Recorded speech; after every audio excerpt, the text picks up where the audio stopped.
وعد بلفور، أو ما يعرف بوعد من لا يملك لمن لا يستحق. في 2 نوفمبر سنة 1917 صدر بيان علني أصدرته الحكومة البريطانية لإعلان ودعم تأسيس وطن قومي للشعب اليهودي في فلسطين. وصدر الوعد أو البيان ده من وزارة الخارجية البريطانية آرثر بلفور إلى اللورد ليونيل دي روتشيلد، أحد أبرز أوجه المجتمع اليهودي البريطاني، عشان ينقلها إلى الاتحاد الصهيوني وإلى بريطانيا العظمى وأيرلندا. طب إيه هي الحركة الصهيونية دي وإيه علاقتها بفلسطين وبلفور والدولة العثمانية؟ تعال هنا وهنفهم واحدة واحدة. الحركة الصهيونية هي الحركة التي أسسها اليهودي النمساوي تيودور هيرتزل سنة 1897. كان الهدف الرئيسي من الحركة هي إعادة إنشاء وطن قومي يهودي ومركز ثقافي بفلسطين من خلال تسهيل عودة اليهود من كل دول العالم. طب اشمعنى فلسطين؟ يعتقد اليهود أن الإله وعد سيدنا إبراهيم بأن تكون هذه الأرض فلسطين لنسله، فهي أرض الميعاد التي سيعود لها اليهود بقيادة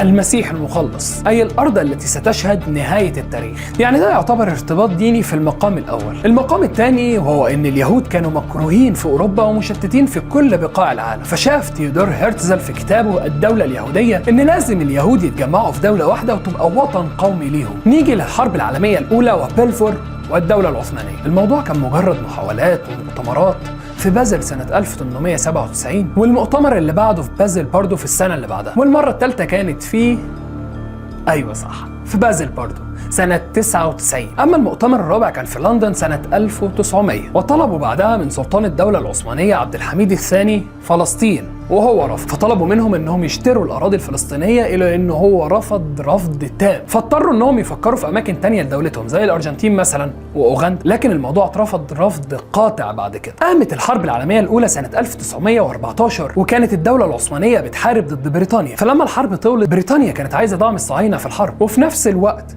الصهاينه عايزين دعم دولي لاقامه وطن قومي لليهود في فلسطين، فالموضوع يعتبر وين سيتويشن. وفي 2 نوفمبر سنه 1917 صدر البيان، وكان نصه: تنظر حكومة صاحب الجلالة بعين العطف لإقامة وطن قومي للشعب اليهودي بفلسطين، على أن يفهم جليا أنه لن يؤتى عمل من شأنه أن ينقص من حقوقه الدينية والمدنية التي تتمتع بها الطوائف الغير يهودية في فلسطين، ولا الحقوق ولا الوضع السياسي الذي يتمتع به اليهود في أي بلد آخر. بعد الحرب العالمية الأولى وبعد بلفور ونتائجه، في سنة 1920 وافقت عصبة الأمم على الانتداب البريطاني لفلسطين، وبكده بقت فلسطين تابعة للاحتلال البريطاني بعد ما كانت تبع الدولة العثمانية. وفضلوا اليهود يهاجروا من كل الدول إلى فلسطين تحت رعاية بريطانيا بتمويل من الصندوق القومي اليهودي، واللي هاجروا إلى فلسطين يا إما مؤمنين بالصهيونية أو عديم الجنسية أو هربانين من الحرب والهولوكوست. وفضل عدد اليهود يزيد في فلسطين من 50,000 وقت الدولة العثمانية لغاية ما وصل ل 650,000 سنة 1948. حوالي 29% من السكان الموجودين في فلسطين تقريبا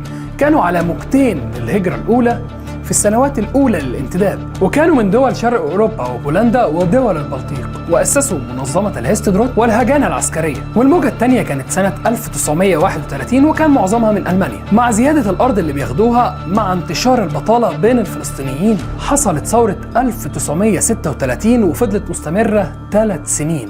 بس مع مساعدات الجانب البريطاني طبعا كانت المكاسب لليهود أكبر من الفلسطينيين، وصدر قرار التقسيم سنة 1947 من الأمم المتحدة اللي قسم فيها الأراضي الفلسطينية إلى 3 كيانات: دولة عربية وهتبقى 42.3% من مساحة الأرض، ودولة يهودية تمثل 57% و7، والقدس وبيت لحم تحت الوصاية الدولية. وفضل الانتداب البريطاني على فلسطين لغاية يوم 15 مايو 1948 عندما تم إعلان قيام دولة إسرائيل، والباقي كلنا عارفين. وبكده يعتبر وعد بلفور وعد من لا يملك لمن لا يستحق، وحسبي الله ونعم الوكيل.